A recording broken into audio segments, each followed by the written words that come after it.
Welcome back to the show. We are talking all aspects of social media and its impact on the upcoming election. But before we introduce our guest today, let's have a quick look at this short clip we've prepared for you.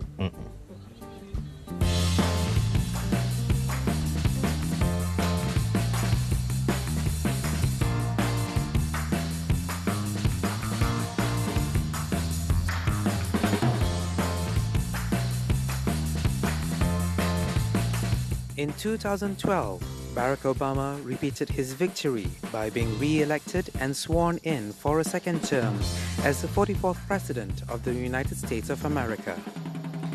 Using the social media and technology has been an integral part of Obama's campaign to broaden their strategy, to raise money, to empower its volunteers, and more importantly, to reach out to the general public and communicate with them. In Singapore, a study suggested that Facebook is already the third most popular online source for election news and updates in the country. More candidates are using Facebook and YouTube alongside their youth to appeal to younger audiences who many as first-time voters are seen as the most unpredictable demographic. When I first joined Twitter and Facebook, I felt like a bit of a novelty to me. I knew they were popular, but if I'm honest and you understand, this might not come easily to a politician. Closer to home, Prime Minister and avid social media user Dr. Sri Najib Tun Razak recently regarded the social media as a double-edged sword and acknowledged that voters nowadays had a higher level of expectations, were more educated and critical, and as such, the government needed to do things differently. Social media platforms such as Facebook, Twitter, and YouTube are slowly gaining popularity as tools for basic information and as a platform for discussion. Now, talking about first-time voters, right? The Deputy Chairman of Election Commission has just announced that those of you registered after 31st of December 2012, well, you can vote in the next general election. Sorry guys, you missed the boat. Yeah, you missed the boat, right? Yeah, for those of you who are already registered, who have registered, 13.3 million of them, please ensure that you spend the day, do your part in ensuring the best for the future of the country. Exactly, right. So let's move on to the topic of the day, social media dictating general elections. Is it? Question mark. Is it not? Is it not? Let's ask our guest today. That's right, our guest, the Chief Executive Officer of Mediaborn. He's here with us. Very good afternoon, Syed Idid. Welcome. Hi, Stephen. to the show. Afternoon. Welcome, Mr. Syed. Thank you for having me on board. It's a very important topic. But yet again, it's very, very exciting at this time. I think we wouldn't be talking about this 2 elections ago. I know. Right? The next time we'll be bringing this up is another 5 years from now. I'm sure. I think when you mentioned that about 5 years from now, I think what we want to discuss, does social media really dictate the outcome of our general election? Would the parties who are utilizing social media in its form, will it be able to garner the support or attract Malaysians to vote for either one? Well, we have to look back at the human psyche. When all these things became open via the internet, and all these platforms like YouTube, Facebook, Twitter became accessible. If you notice, one of the key things, especially when it started with bloggers, us human beings have this tendency, if you don't listen to me, I'm just going to shout it out wherever I can. I think if you look back, I think people who are frustrated, people who feel they're unheard, their grievances are not tended to, issues unaddressed. So these platforms today enables them to come out and actually shout it out publicly. Actually, what I wanted to end with, but I think I'll start with it, is social media can be an open public complaints bureau shared with the world. Yeah. because it goes beyond Malaysian borders, right? Or it can be a customer relations response tool Cik. to act quickly to resolve matters. I Now the like question is, are we using it as a customer service response tool, or A complaint bureau. simply to Public Complaints Bureau. vent our frustrations? And I think where the upcoming GE is concerned, I think you would have noticed from the YouTube parodies, comments to various personalities, ministers on Facebook, the Twitter comments, and the replies and the retweets, all that. What you can see is, yes, our Malaysians are very, very active. But I still, in my opinion, I feel that this social media is still at an infantile stage for Malaysians. Why I say that? I think we have still yet to reach the level of maturity in handling this. I think we have not come to a level where we are able to put forth our argument in a very objective, clear manner, something that's transparent. Sad to say, what I've noticed, even though analysts do say that for this upcoming GE, social media will make an impact. But an impact of what? There's a lot of slander, mudslinging, bad-mouthing that's going along. Tons. You know? So, based on that, as it reflects us as a rakyat, it reflects us as the people.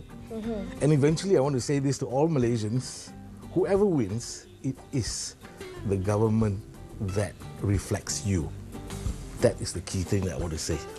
Yeah, because sometimes whenever they start debating on Twitter or on Facebook, most of the opinions come from emotional and assumptions and not on facts and maturity. Yeah, we can really feel the anger there. You know? Yeah, you know, and people actually lost friends from social media. True. You just unlike. It's so simple, you know. Dulu kalau we have a quarrel with a friend, I don't talk to you in school for 2 days. I don't unfriend you. Yeah, I now don't it's just unfriend unfriend. I just unfriend and that's it, you know. So, the word social media has a paradox to it. You become antisocial rather than being closer together. You see, like the level of maturity compared to other countries, I think you showed Singapore and you showed America. We sadly cannot compare to those countries. In terms of their level of maturity, in terms of their demographics and geographics, and in terms of their rules of engagement on how they approach the social media platform. So as you can see, what happened in Singapore, if you look at it, the internet penetration of that country way surpass ours within that same number of population, right? And of course, the being an international hub, so to speak, the foreign impact, the foreign information that is channeled into Singapore gives a certain level of maturity. There's a certain control to it. Yes. Tell us what you think. 03-228-28578 or 03-228-28579. What's your observation on our fellow Malaysians on their way of putting their opinions forward on the social media? Or how you handle it, how you handle the information and how you handle the social media itself. We have Tanya on the line. Hello, Tanya. good afternoon, Tanya. Good afternoon. Hi, Tanya. Thank you so much. I'm actually very happy to be on the line at the moment. Hi, Stephen. Hi, Hi. Hi, Tanya. Tell us what your thoughts it's are. It's interesting that you're talking about this, because when you talk about social media, what I can say is that a lot of youth right now, they're using social media. And everyone is connected. You can be in any country and you're connected with one another. And if you're talking about social media for like the elections, as you mentioned earlier, I think it's amazing because this is like the huge issue for any country. It's a very monumental time for a country, and it's amazing that you're using the social media. And I think that is the way to go. When you want to connect with the younger generation.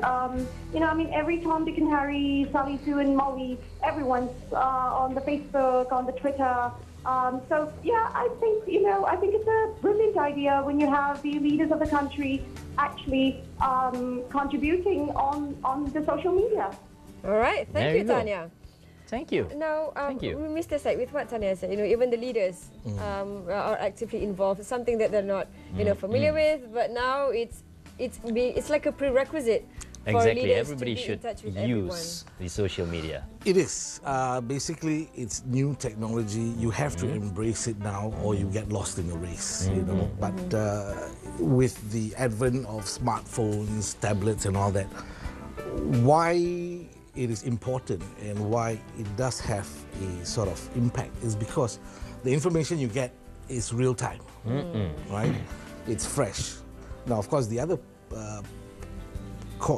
other side of the coin is, are these supported by real facts? There you How go. credible is the person putting forth the argument,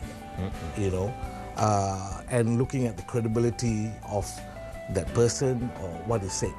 Because at the end of the day, I think if you look at what's happening with our social media sphere, where G is concerned, I think Rakyat basically is frustrated.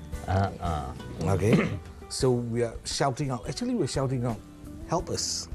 Tell us that you're there for us. Tell us what you can actually do for us, rather than throwing bombs at each other and so to speak. Mudslinging. Because at the end of the day, we want to know that in the end, our family, our way of life is preserved. There is harmony, and especially for the business community. We've been waiting for so long. I think business community just wants to get it over with and just carry on. Okay, cool. We have line is Alan. hot. Alan is on the line from Good Penang. afternoon, Alan. Good afternoon. Good afternoon.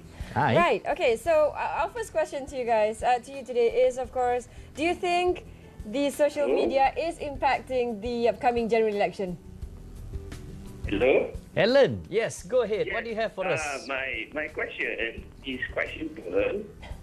Actually, I just want to know if you have 1 million followers on Twitter or you have 50,000 likes on Facebook, how does a politician convert all this into vote?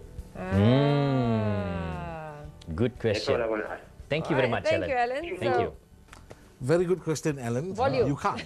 Volume. You can't. You can never justify what is the outcome. Oh. Because people who click like because they want to dig deeper into what you're going to say doesn't mean they like you. Oh, that's the There's no danger. button for dislike. There's no button like, I just want to see what you're saying. Ah.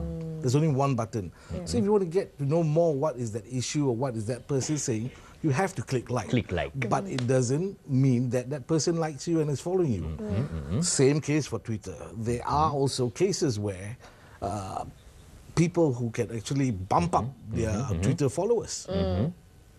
I see. So this is what I say, the dark side of social media. And especially where, people make comments, leave comments in total anonymity.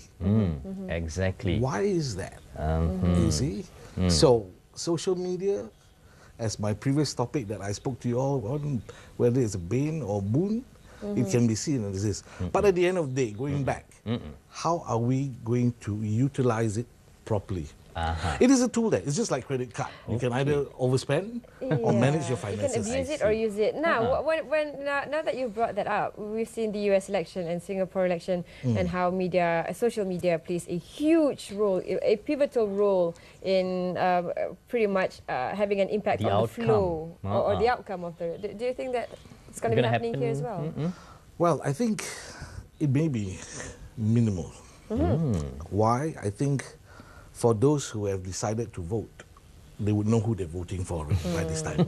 Yeah. I think what is out there in the social media just basically just reaffirms their frustration, saying that, who I've decided to vote, I'm making the right choice, because, like I said, we are still very much influenced by our family, our peers. People around us. Yes. And of course, what the MP has been doing for the past 4 or 5 Yes, years. precisely. I think at the end of the day, they want, I think, going forward, those who want to continue to lead us should really come up with measurement KPIs and share it well. I think that's the problem in terms of communication. We've not been able to share it clearly, transparently well with the rakyat. I see. Now, back here, right, our internet penetration has been increased by 300% since the 2008 election. Yes. So I'm sure that there must be some impact or another, right? There will be, as I said, there will be a minimal impact. Minimal impact. Because like I say, already after December 31st, that group have to wait next year. Yes. Right? Now, of course, the young are the ones embracing all this. Yep. But honestly, people who are interested in Justin Bieber, as the good minister has said just now about the students and all that, I think majority of them may not be interested in politics, but may be interested in the gossip that's going around the politics. Gossip. You are right. You're right. They don't bother to vote, but It's just like the politicians are now like Taylor Swift and all the celebrities having all these things going on, so they are interested in that. Right. So, I see. lots of questions for you guys to ask yourselves today. There Thank you you go. very much, Mr. Thank Syed you. Idid. Thank you. Thank you. And thank you to Datuk Saifuddin as well for showing us Thank you. the thoughts on Ellen this. and Tanya as well. Ellen and Tanya, yes, thank you very much. But of course, Selangor has the highest amount of new voters, jump of 30%, right? 30% jump, new voters we'll in see Selangor. how. So, We'll wait on the day itself to ensure that everyone does their job. All right, so we're going to be back with some gadget and travel segments. So stay with us on Hello On 2. some touchpad thingy.